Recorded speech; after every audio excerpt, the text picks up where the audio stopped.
This was the perspectives where you stand. That was the TEDxKC. Oh, nice. Thing. I really dig it. I thought it was really cool. Nice. It was fun. Good talks. We had good talks, and then you learn so much. You know, like you learn so much when you go see what another TEDx does, and then you go, these are the really good ideas we're taking from this, and now we will adopt. Yeah, indeed. So it was fun. It was a whole group of us. It was hilarious. But how many chapters does KC have? Is it just Kansas City? I don't know. Because I know here there are multiple there's chapters. probably more. That most places have a few. They have more than one, and then universities have their own as well. Yeah. So there's like St. Louis University has one here. Yeah, I've been to WashU's. Jefferson College out in Jeffco. Really? Yeah. Huh. Right. So I live in Hillsboro, and they were like, "Will you come out? We're doing a thing." They did a whole thing around the eclipse. Oh, whoa. A few months ago, so it's cool. That was the name of theirs, and then and so living in Hillsboro was like, apparently we were in this. I didn't have to invite anybody over. Everybody just invited themselves. We had a big party. It was fun. Dig it. It was gonna get out one big cough while for it. Get it out. Away, cough away. You're doing more things with cable things. You're doing mysterious things. Oops. Just doing stuff. What does your tattoo say? It says, "We are all we have." We are all we have. I like it. Just so you know, I always wear this. I am we very are one. mysterious. That's my. I like that. There is a part. Oh gosh, why does that make me think of this? That your tattoo makes me think of that song with David Bowie and Queen, "Pressure."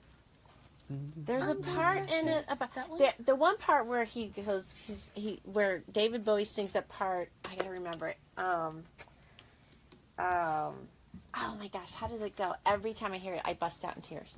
Oh, wow. It really touches me. Because love's such an old-fashioned word, and love dares you to care for the people on the edge. There's like this whole thing, and then he's like, and this is our last dance. This is our last dance. This is our last chance, and I will be tearful. I don't know why your thing made me think of that. Wow. I like it though. I feel like that's a positive. We are all we have. With that. People, all we got. Get your act together, right? Yeah, exactly. There's some people that could really use that message. Yeah. But we won't say who. You know who you are. I have a feeling the people that really do need to know those things aren't listening to my podcast. Okay. I am ready when you are. Oh, so did he tell you that there's 3 9-10-minute sections? Oh, okay. Okay, so the first 2 are just us chatting. All right. And then the last one is I get to ask you questions, but they're like, I'm not gonna no stump kind of questions. All right. Like nothing that you're gonna be like, what? I don't know. What? You know, no weird stuff here. All right. Just all fun, loving goodness. Ready for it. I'm ready, Sam, when you are. All right.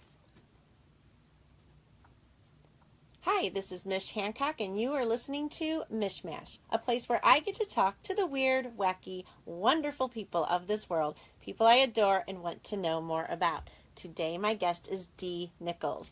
Dee is a St. Louis-based social practice designer and lecturer who helps change makers nationwide develop creative approaches to their social, civic, and racial justice issues that matter most to them in their communities. Welcome, Dee. Thank you. Thank you for having me, Mich. So what you do, okay, can I just describe you as a cool cat? Because I like that. First time I saw her, like, she's like so cool. She's like this cool, you have this cool aura about you. Oh, thank you. You know what I mean? Yeah. And there's this feeling around you of, I've got this. Like you're awesome. You're good with me. Yes. And you're fine. I've got your back, and I'm gonna show you what you should be doing. Mm-hmm. That's how I feel about you. Oh, thank you. That is totally your that aura. really means a lot to hear that. Well, it's so true. So tell me what you do. Explain Ooh. all the amazingness of Dee in one sentence. No, I'm kidding. It's always the one sentence, the elevator pitch, 140 characters. What gets me right? 140 characters. All you got? No. There's so much to talk about. Who am I? So I always start answering that question by saying that I am a creator. When it comes to every role that I have, every hat that I wear, the joy of it lives in the creation. And I started off as a fine artist and have always considered myself as an artist. And when I made the transition to design, with a capital D, I really started to see how my skills that I was developing in terms of technical things could really relate to what I cared about in the world. And I just went on so many journeys to create with people that I knew, people that I didn't know, and make ideas happen in regards of all of these issues that keep, plaguing us and keep us up at night. And I create with people through entrepreneurship by helping them make their ideas happen. My company does exactly that.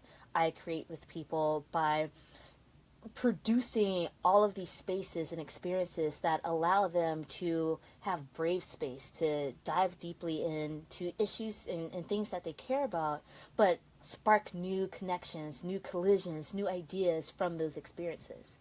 And thirdly, I would say that I create, or I consider myself as a creator, because I'm constantly producing my own projects and sticky note to self stuff and media projects and YouTube videos that allows me to express myself in process. And what's joyful about that is that so many people are willing to come along with me through that journey of all of these epiphanies. Right. Oh my gosh, it's so cool. So do you ever get frustrated? I mean, did you ever just feel like, why can't we freaking figure this out? I mean, I feel this way. Yes. I mean, I feel there's so many, and like, what is the answer? And then I want, and of course, there's never going to be a simple answer, right. But I always want people to lead with love first. And, and it feels like we just cannot get certain individuals to do this. Yeah. I'm always baffled by how people have learned and internalized notions of hate. Yeah. Like, hate is one of those things that has to be learned. We do not come into this world having that in our hearts. And throughout my life, seeing the impact of what hate and bias and prejudice and other-ising and fear implements into the lives of so many humans, it literally frustrates me every day. And growing up in rural Mississippi and experiencing that firsthand so young, that's what set me off on the path that I've been on for the last 30 years in order to help people find other pathways, to think about the world, to have a win-win for me and you and despite our differences, with recognition of our differences and despite them.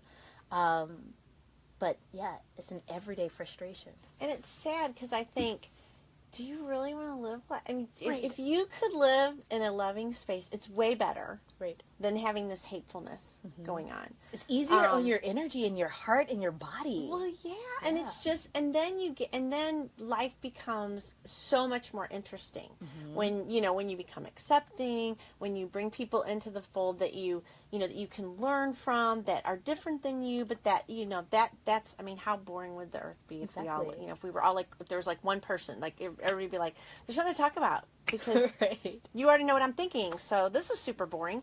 But that whole thing of that it's learned, I think that's interesting because, and I also think, I mean, it always goes back to fear, right? Fearing what you don't know rather than just being willing to embrace what you don't know.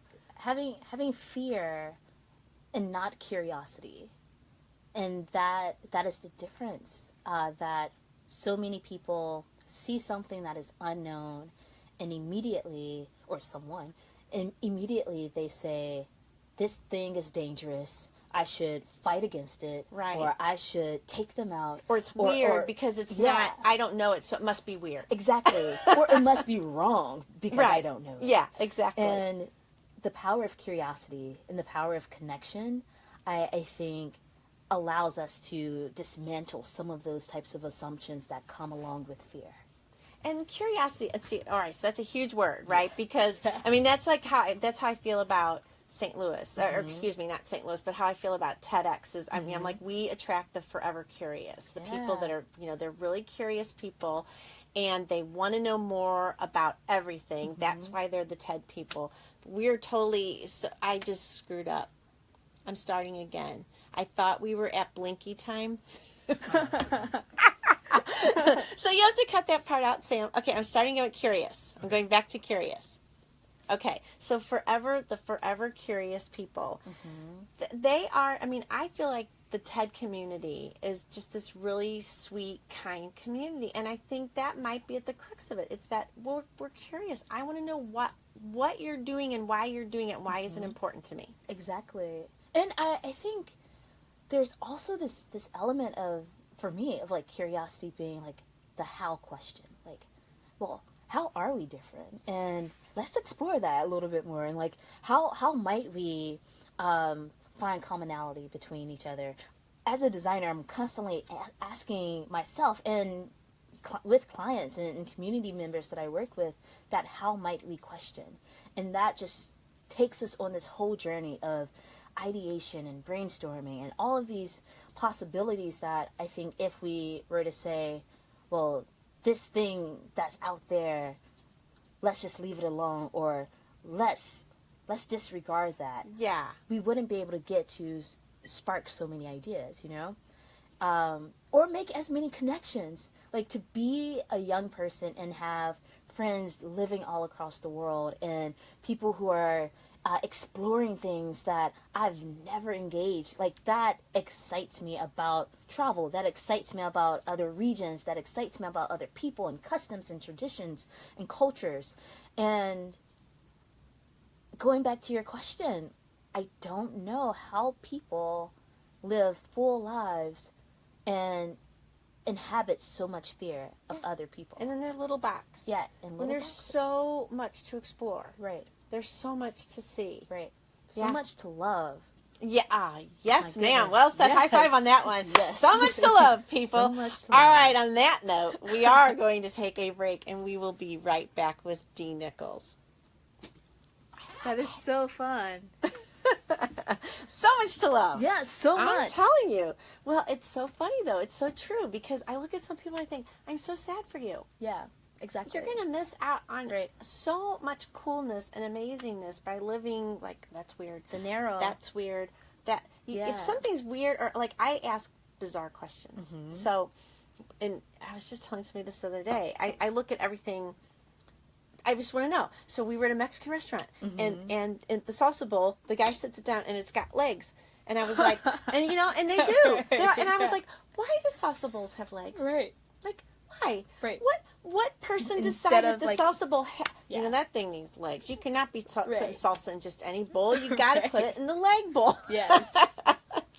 I want to know where it started from. Yeah. You know? Exactly. And I find myself all the time Origin asking stories. these strange, like, you know, what we're so used to it, right? Because it's just, but there's something weird about that. Why is it that way? Right. Yeah, I probably drove my parents All crazy. the whys. Why? Yeah. Why? I was Why probably and how? overly Big why questions. child. Yes. Yes. All right, we're ready whenever you are, Sam. Sorry I flubbed up there. Oh, you're fine. I already got you squared away. I saw blinking out the side of my eye, and I thought, oh, I got to wrap think this it up. was my fault. Open another browser It's tab real all quick. his foot's blaming on Sam. It's your fault, Sam. All right. Ready? I'm ready. And we are back with Dee Nichols, who is also going to be one of our TEDxGatewayArch speakers. I'm so excited about that. Yes. So, how's the process been so far? You know, I realize that I am overwhelmed with ideas. Like, Ooh. these talks can go in so many directions. Right. And narrowing it down to, well, what is at the crux of my journey and who I am and my own becoming and awakening. And can I give like a little teaser? A little teaser. yeah. Yeah, we don't want to give too much away, but Right. yes, go for a teaser. So a lot of it, and doing so much reflection throughout this process, which I really appreciate as a part of this process for TEDx, is that I realize in so much of my work, there is an extraordinary power of serendipity that plays a part. and, you know, sitting on a church step and meeting someone, and then years later actualizing such a dynamic project with them, or being out in protests and building community and just showing up and having dreams and being unafraid to invite people to help you actualize those. And you never know who's going to show up for you and who's going to stand beside you and make with you. And I'll leave it there, but that's a little bit of the spirit of my talk. And I get kind of emotional sometimes looking back at my journey in my life, because if I were to tell you where I started, where my family started, and you looked at any of us now, you would not believe it. And I show much gratitude to community, to mentors, to the teachers, to the people who have shepherded me along my way, but also to the power of serendipity, of saying yes, of showing up and being unafraid to ask. It's awesome, isn't it? Yeah. So I'm with you. That is so how I love to live my life. And I find it so interesting when, you know, so I talk about, I'm just really, really open. Mm-hmm. And, you know, if the universe is talking to me and the universe wants me to go do something, I will go do it. Sometimes it does look like Mich has no clue what the heck she is up to right now. Why is she doing that? And I'm sitting there going, well, because I'm supposed to. Yeah. And it'll eventually, there's a reason for this. Mm-hmm. And of course I don't know what it is, but I'm an extremely compliant student of the universe. And if the universe says go do that, I go do it. And then I'll figure it out later. Exactly. You know, why I'm supposed to do it. But it is so interesting to me when you meet somebody and you're just like, you meet them. And then years later, you're going, would you have even thought that this is where we were going to do, what we were going to do? I mean, it's so fun. It makes life so fun. Exactly. And what I hear in what you're saying is like that sense of being obedient to your calling. Mm, yes. And, you know, I don't want to get like super, super spiritual, but like the notion of faith that, you know, governs so many people's walks in life, of not knowing what may be coming up, but having the faith to step into it anyways. Exactly. I love that.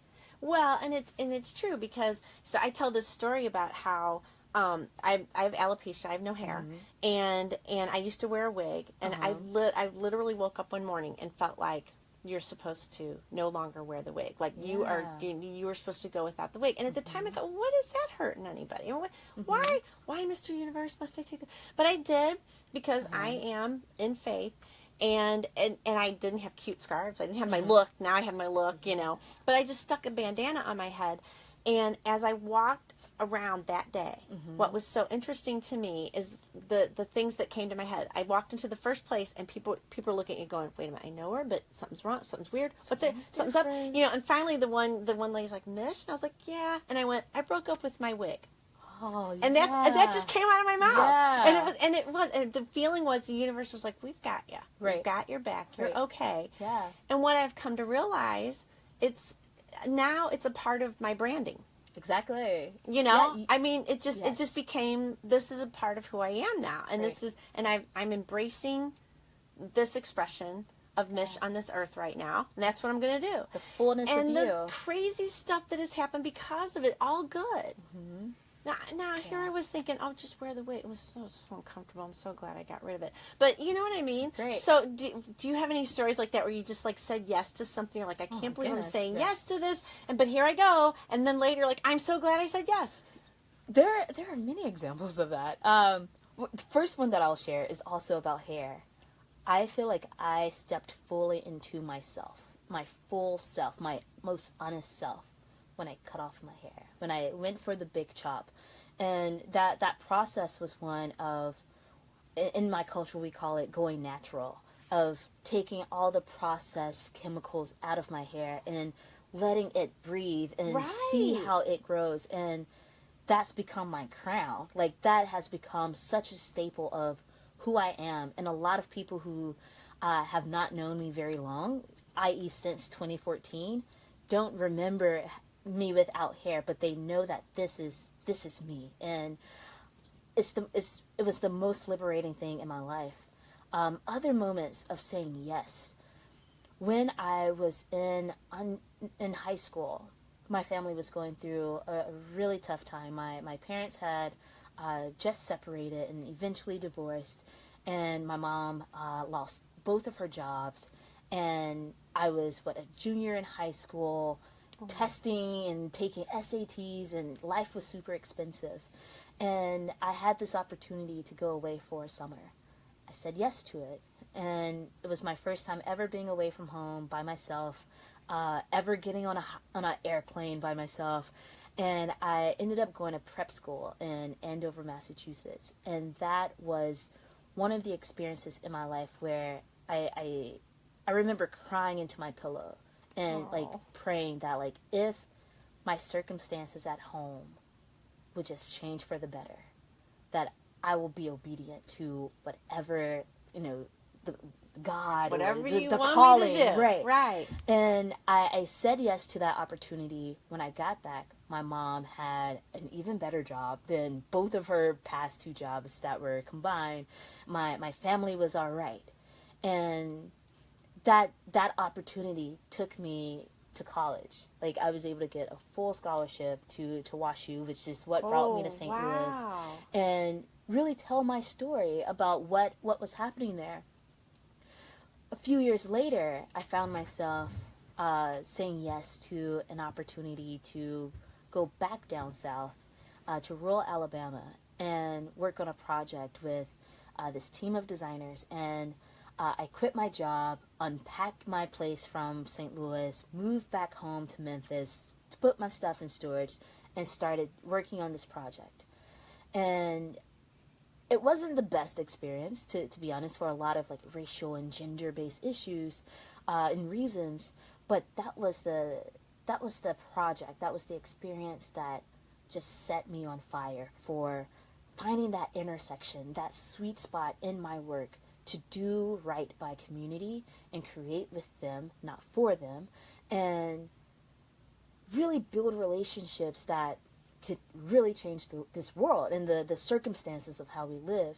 And when I was on that project, it was when Kickstarter was still brand new.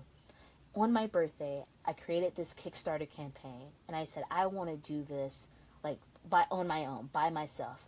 Can you, people in the universe, help me do this? It was the most vulnerable place. I'm not good at asking for help. Right. That was one of the most vulnerable places that I'd been, but I did it, and it just opened up this wave of opportunity. That project that I worked on was called Delta Serves, and it became Design Serves, which became my first Clinton Global Initiative project.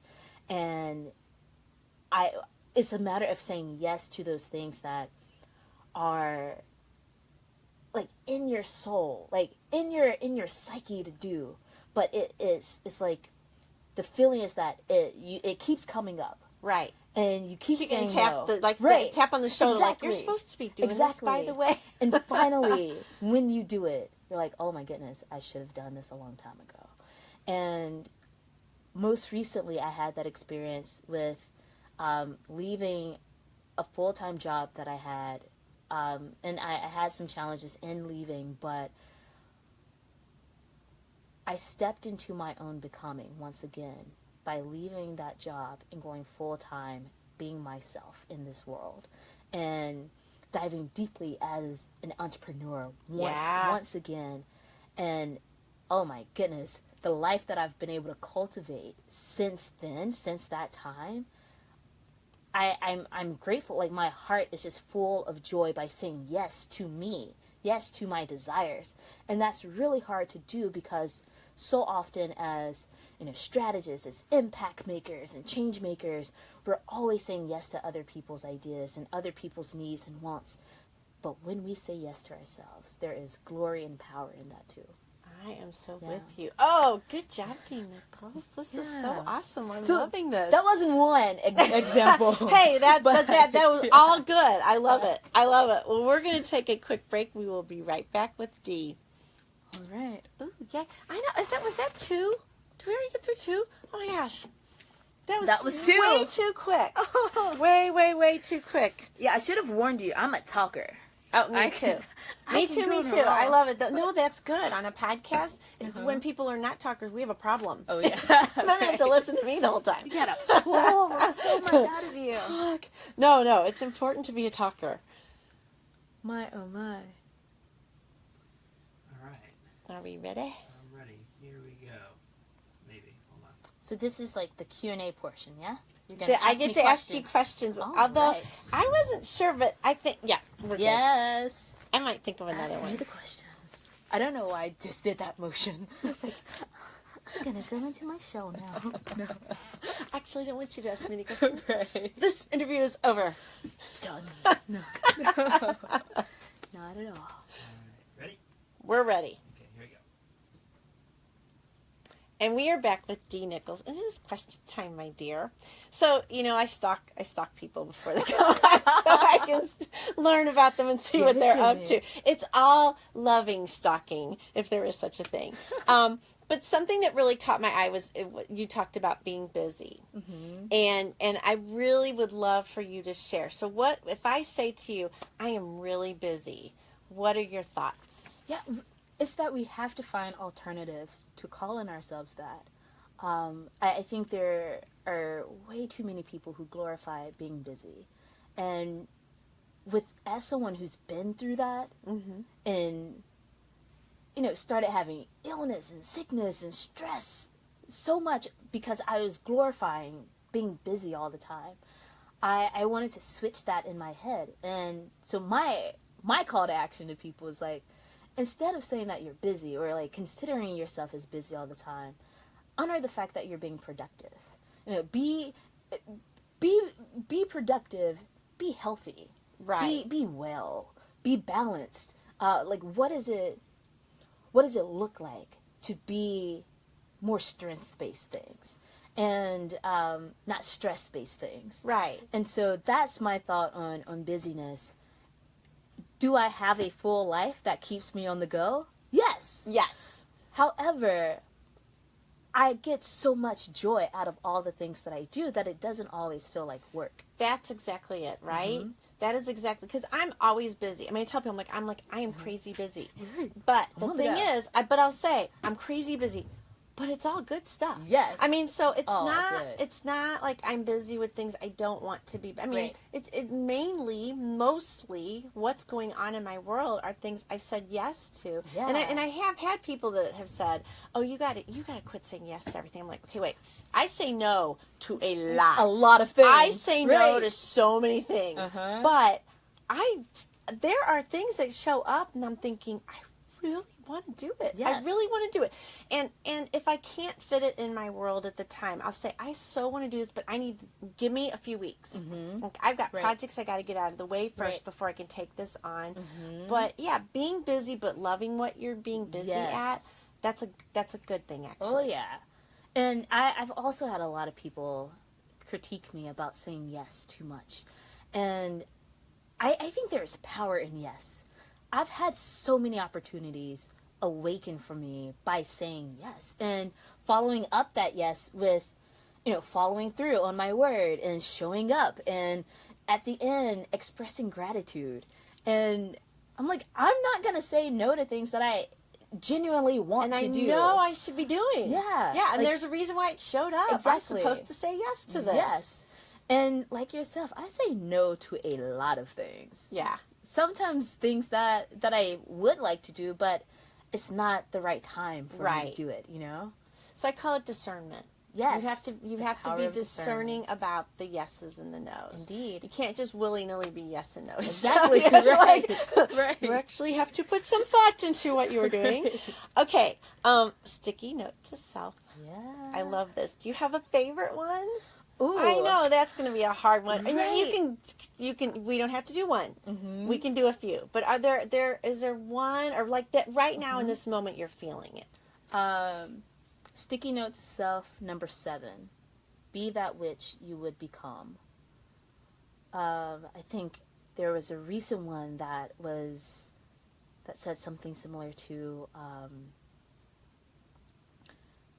like be your best self, show up for you. And I like it. keep that one with me. there are a lot of snarky ones that I really, really like. I like snarky. Like, there's one about, like, you know, there's no fury like a woman on her period. And I was very likely on mine. But it was like, even the nicest woman, the nicest person, can find a mean streak when Well, they you say, catch me. you know, hormones are the communicators of the body, Right. and I'm like, and sometimes they're just a little pissed off about things. Exactly. It comes out. You know, what's really great is that in my apartment, so I bought or rented a 2-bedroom apartment just so that I can have a playroom by myself. And there's a whole wall that has all of the original sticky notes from the Sticky Notes Itself project. Cool. And if you've been following, you've probably noticed that I've changed to black and gray over the last few months. That most of them right now are written on black sticky notes. And I have a whole wall that's filling now, or a portion of a wall, that's filling with black notes.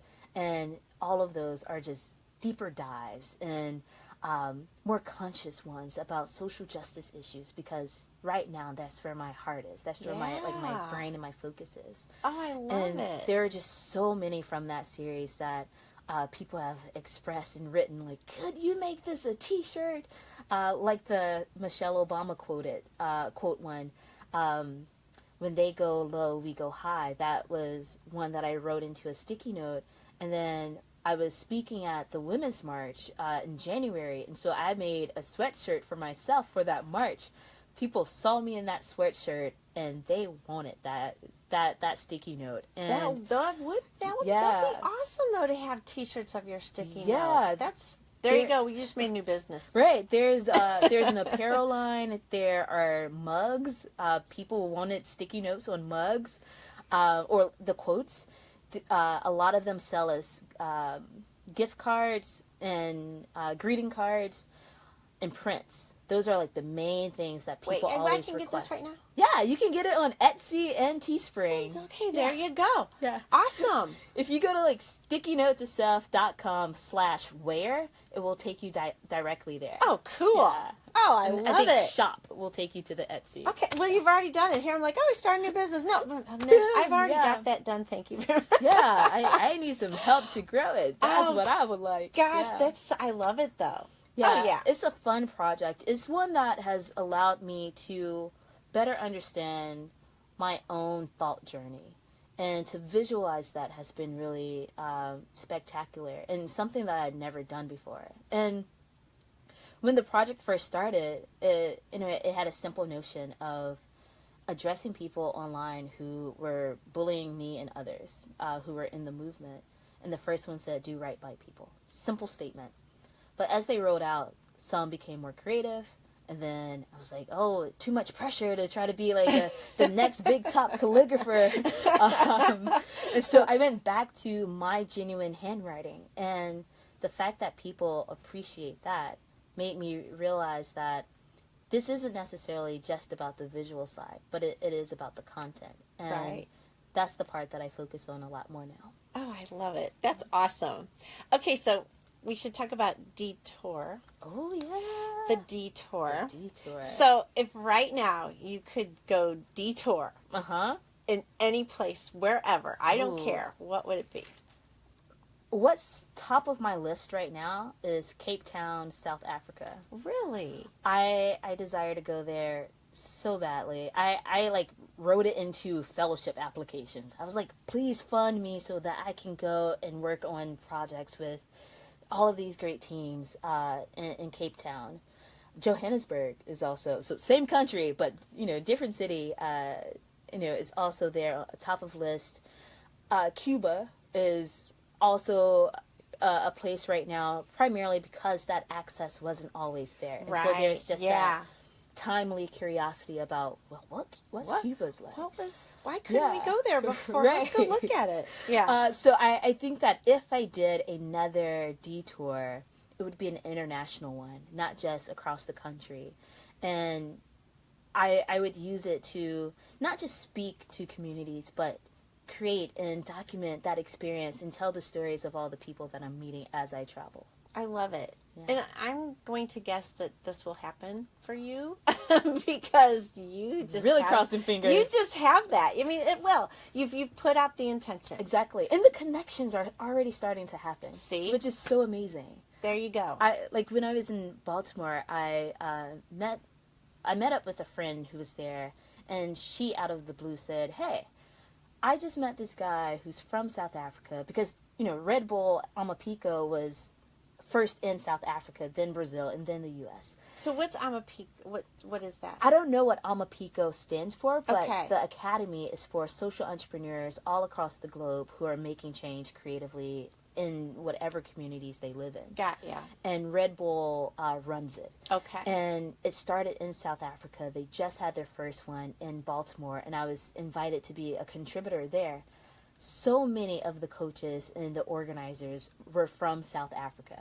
Oh, This came there you days go. after I submitted a fellowship application saying I would love to spend dedicated time working in Cape Town. Because it's one of the most colorful places in the world, but also there are just so many stories and histories that relate to some of the things that I want to explore moving forward in my work.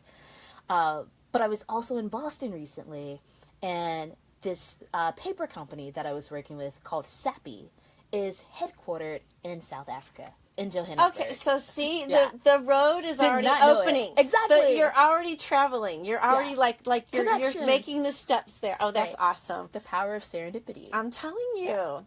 Well, Dee Nichols, this has been awesome. I've been so excited about talking to you. You have no idea. Oh my goodness, this has been a joy to chat with you and to just get to know each other more through the Because conversation. we're going to be hanging. Yes. We're Indeed we TEDx will. people. We're Yeah. hanging.